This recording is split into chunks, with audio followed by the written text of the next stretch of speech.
पिछले 2 साल में सोलर और एनर्जी के स्टॉक्स ने इन्वेस्टर्स को मल्टी बैगर रिटर्न्स दिए हैं और अब एक और सोलर कंपनी का आईपीओ हमारे स्टॉक मार्केट के अंदर लिस्ट होने वाला है। इस कंपनी का नाम है फुजियामा पावर सिस्टम लिमिटेड। इस आईपीओ का हम पूरी डिटेल में एनालिसिस करेंगे। सबसे पहले जानेंगे कि कंपनी करती क्या और इसका बिजनेस मॉडल क्या है। उसके बाद हम जानेंगे कंपनी की इंपॉर्टेंट डिटेल्स और टाइमलाइन को। उसके बाद हम देखेंगे कंपनी की फाइनेंशियल्स एंड वैल्यूएशंस। फिर उसके बाद हम ट्रैक करेंगे जीएमपी को और एंड की कंक्लूजन के अंदर हम पता लगाएंगे कि इस आईपीओ के अंदर क्या करना सही रहेगा। नमस्कार दोस्तों, मैं मनीष गुप्ता आपका एक बार फिर स्वागत करता हूं अपने चैनल मार्केट इन्वेस्टर में। तो चलिए फटाफट हम अपनी एनालिसिस को शुरू करते हैं। शुरुआत करते कंपनी से कि ये कंपनी करती क्या और इसका बिजनेस मॉडल क्या है। फुजियामा पावर सिस्टम की शुरुआत 2017 में हुई थी और ये कंपनी सोलर रूफटॉप इंडस्ट्री में काम करती है। कंपनी टोटल 3 टाइप्स के सोलर सिस्टम्स बनाती है। नंबर 1 पर आ जाता है ऑन ग्रिड, जो डायरेक्ट बिजली ग्रिड से जुड़े होते हैं। नंबर 2 पे आ जाता है ऑफ ग्रिड, जो बैटरी से चलते हैं। और तीसरे नंबर पे आ जाता है हाइब्रिड ग्रिड, यानी कि इन दोनों का मिक्सचर। कंपनी के पास 522 से भी ज्यादा प्रोडक्ट्स का पोर्टफोलियो है, जिसमें सोलर, इन्वर्टर,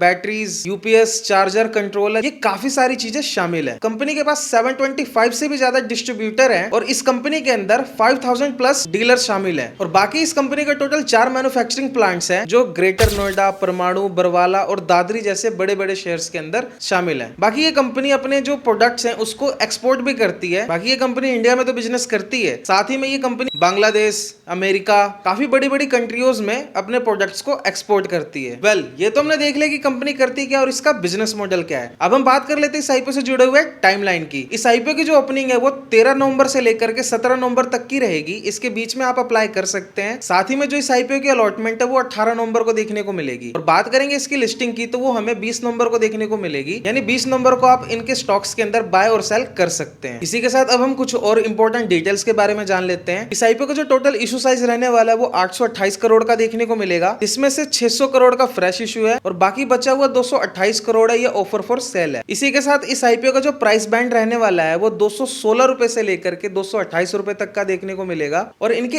एक लॉट के अंदर 65 शेयर्स देखने को मिलेंगे। और अगर आपको रिटेल कैटेगरी से इनका एक लॉट अप्लाई करना है तो आपके पास 14,820 रुपए की अमाउंट होनी चाहिए। बाकी स्मॉल एचएनआई, बिग एचएनआई की डिटेल्स आप ऊपर चेक कर सकते हैं। बात करेंगे इनकी रिजर्वेशन कैटेगरी के बारे में तो ये अपना 50% का जो स्टेक है वो क्यूआईबी को ऑफर कर रहे हैं, 35% का स्टेक रिटेल कैटेगरी को और बचे हुए 15% का स्टेक है वो नेट इंस्टीट्यूशनल इन्वेस्टर्स को ऑफर किया जा रहा है। ये तो हमने काफी सारी डिटेल्स को चेक कर लिया। अब हम बात कर लेते हैं इस आईपीओ से जुड़े हुए फाइनेंशियल्स की। शुरुआत करते हैं इसके एसेट से। मार्च 2023 के अंदर 514 करोड़, 2024 में इंक्रीज होकर हो जाते हैं 609 करोड़ और 30 जून 2025 तक में जो इनके असेट्स है वो 1243 करोड़ तक के हो जाते हैं। यानी साल दर साल इनका जो असेट है काफी अच्छे नंबरों से जंप करते हुए देखने को मिल रहा है। इसी के साथ अब हम बात कर लेते हैं कंपनी के रेवेन्यू के बारे में। तो मार्च 2023 के अंदर 665 करोड़, 2024 में इंक्रीज होकर हो जाते हैं 927 करोड़ और 2025 के अंदर 1550 करोड़ और जून के क्वार्टर तक 597 करोड़ की वैल्यू और ऐड हो जाती है। यानी इनका रेवेन्यू भी शानदार देखने को मिल रहा है। इसी के साथ अब हम बात कर लेते हैं कंपनी के प्रॉफिट्स के बारे में। तो कंपनी ने 2023 के अंदर मात्र 24 करोड़ का प्रॉफिट किया था। 2024 के अंदर ये इंक्रीज होकर हो जाता है 45 करोड़ और 2025 में ये 248 करोड़ हो जाते हैं और जून के क्वार्टर के अंदर 105 करोड़ की वैल्यू और ऐड हो जाती है। तो यानी इनके जो प्रॉफिट्स है वो बहुत ही ज्यादा शानदार नंबर से इंक्रीज होते हुए देखने को मिल रहे हैं। अब हम बात कर लेते हैं कंपनी के नेटवर्थ के बारे में। 2023 के अंदर 193 करोड़, 2024 में 239 करोड़ और 2025 के अंदर 464 करोड़ का नेटवर्थ हो जाता है। इसी के साथ अब हम बात कर लेते हैं कंपनी के रिजर्व एंड सरप्लस के बारे में, यानी वो पैसा जो कंपनी ने अपने बुरे वक्त या फिर अपने एक्सपेंशन और ग्रोथ के लिए रखा है। 2023 के अंदर 70 करोड़, 2024 में इंक्रीज होकर हो जाते हैं 215 करोड़ और 2025 में जो इनके रिजर्व एंड सरप्लस है 436 करोड़ से मेंटेन होते हुए देखने को मिल रहे हैं। इसी के साथ अब हम बात कर लेते हैं कंपनी की बोरोइंग्स के बारे में, यानी कि कंपनी के ऊपर कितना लोन है। 2023 के अंदर 211 करोड़ की बोरोइंग्स थी, 2024 में ये कम होकर हो जाती है 200 करोड़ और 2025 में फिलहाल इस वक्त 432 करोड़ रुपए का एक मैसिव बोरोइंग्स देखने को मिल रही है। ये तो हमने इस कंपनी के फाइनेंशियल्स को चेक कर लिया। अब हम बात कर लेते हैं कुछ फंडामेंटल डिटेल्स के बारे में। जो कंपनी का आरओई है यानी रिटर्न ऑन इक्विटी है वो 39.40% का देखने को मिल रहा है। कंपनी का जो डेट टू इक्विटी रेशियो है वो 0.87 का देखने को मिल रहा है, जो कि एक तरह से जस्टिफाइड है। बाकी कंपनी का जो प्रॉफिट मार्जिन है वो 10.15% का है। कंपनी का जो मार्केट कैपिटलाइजेशन रहने वाला है वो 6,986 करोड़ का देखने को मिलेगा। इसी के साथ इस कंपनी का जो पी रेशियो है वो 40.85 का देखने को मिल रहा है। ये तो हमने इस कंपनी के फाइनेंशियल्स और वैल्यूएशंस को चेक कर लिया। अब हम बात कर लेते हैं इस आईपीओ से जुड़े हुए जीएमपी के बारे में। में। इस वक्त इस आईपीओ का जो जीएमपी वो देखने को नहीं मिल रहा है। जैसे ही इसका जीएमपी अपडेट होता है मैं अपने टेलीग्राम चैनल पर अपडेट कर दूंगा। अगर आपको स्टॉक मार्केट के इंपॉर्टेंट अपडेट्स और आईपीओ से जुड़े हुए जितनी भी जीएमपीज हैं उनको ट्रैक करना है तो आप हमारे टेलीग्राम ग्रुप से जुड़ सकते हैं, जिसका लिंक मैंने डिस्क्रिप्शन में मेंशन कर रखा है। ये बिल्कुल ही फ्री है, आप वहां से जाकर के ज्वाइन कर सकते हैं। वेल, ये तो हमने काफी सारी चीजों को देख लिया और समझ लिया। अब हम बात कर लेते हैं अपने मेन कंक्लूजन के बारे में, और कंक्लूजन में जानते हैं कि इस आईपीओ के अंदर अप्लाई करना सही रहेगा या फिर नहीं। उससे पहले आपसे एक छोटी सी रिक्वेस्ट है, अगर आप इस वीडियो पर पहली बार आए तो प्लीज इस वीडियो को लाइक करके चैनल को जरूर सब्सक्राइब करें। हम ऐसे ही डिटेल में एनालिसिस लेकर आते हैं ताकि आपकी लाइफ के अंदर एक वैल्यू ऐड हो सके और आप कुछ ना कुछ नया सीख सके और इसी के साथ आप एक अच्छा डिसीजन ले सके। तो प्लीज अपनी लाइफ में से सिर्फ 2 सेकंड का वक्त निकाल करके हमारे चैनल को जरूर सब्सक्राइब करें। चलिए अब हम बात कर लेते हैं अपने मेन कंक्लूजन के बारे में। कंपनी ने पिछले 1 साल के अंदर 245% तक का मैसिव प्रॉफिट बनाया हुआ है। बाकी अगर हम बात करेंगे कंपनी के रिजर्व एंड सरप्लस और बोरोइंग्स के बारे में, तो कंपनी के जितने रिजर्व एंड सरप्लस है उससे थोड़े से कम इस कंपनी पर थोड़ी बोरोइंग्स देखने को मिल रही है। लेकिन इस कंपनी के पास इतने रिजर्व एंड सरप्लस हैं जो अपने लोन को रीपे कभी भी कर सकते हैं। तो इस कंपनी के ऊपर जितना भी लोन है उसको लेकर के कोई भी टेंशन वाली बात देखने को नहीं मिलती है। बाकी इस आईपीओ के ऑब्जेक्टिव्स के अंदर 2 चीजें शामिल हैं। कंपनी आईपीओ से मिलने वाले पैसे में से 180 करोड़ रुपीस रतलाम जो कि मध्य प्रदेश के अंदर है, वहां पर ये कंपनी अपना एक मैन्युफैक्चरिंग प्लांट लगाएगी जिससे इनकी प्रोडक्शन में हेल्प हो सके। इसी के साथ कंपनी 275 करोड़ रुपीस की अमाउंट है उससे ये अपने लोन को रीपे करेगी, जिससे इनका जो लोन का बर्डन है वो थोड़ा कम हो सके। बाकी हमने इस कंपनी को इसके सेगमेंट की दूसरी कंपनियों से कंपेयर करके देखा है। कंपनी की जो वैल्यूएशन है काफी फेयर देखने को मिल रही है और इसी के साथ जो कंपनी के फाइनेंशियल्स है वो भी बहुत शानदार देखने को मिल रहे हैं। फिलहाल ये जो कंपनी है वारे एनर्जी जैसी कंपनी जैसी मैच्योर देखने को नहीं मिल रही है, लेकिन आने वाले टाइम में एक बड़ी कंपनी बन सकती है। तो अब सबसे मेन सवाल पर आते हैं कि इस आईपीओ के अंदर क्या करना सही रहेगा। तो इसका जवाब छिपा हुआ है इसके आईपीओ के एंकर इन्वेस्टर्स पर। अगर इस आईपीओ के अंदर बड़े बड़े एंकर इन्वेस्टर्स ने इंटरेस्ट दिखाया तो इस आईपीओ की जो जीएमपी काफी ज्यादा बूस्ट करेगी। अगर इस आईपीओ की जीएमपी अच्छी देखने को मिलेगी तो हम इस आईपीओ के अंदर अप्लाई करने का सोच सकते हैं। बाकी इस वीडियो को यहाँ तक देखने के लिए दिल से धन्यवाद। अगर आपका कोई भी डाउट हो या फिर आपका कोई भी सवाल हो तो आप हमें कमेंट में बता सकते हैं। बाकी इस वीडियो को लाइक करके चैनल को सब्सक्राइब करना ना भूलें। बाकी आईपीओ के साथ म्यूचुअल फंड के अंदर भी पैसा बनता है, बस आपको एक सही नॉलेज होनी चाहिए। अगर आपको म्यूचुअल फंड सीखना है और समझना है म्यूचुअल फंड्स होते क्या हैं और ये काम कैसे करते हैं,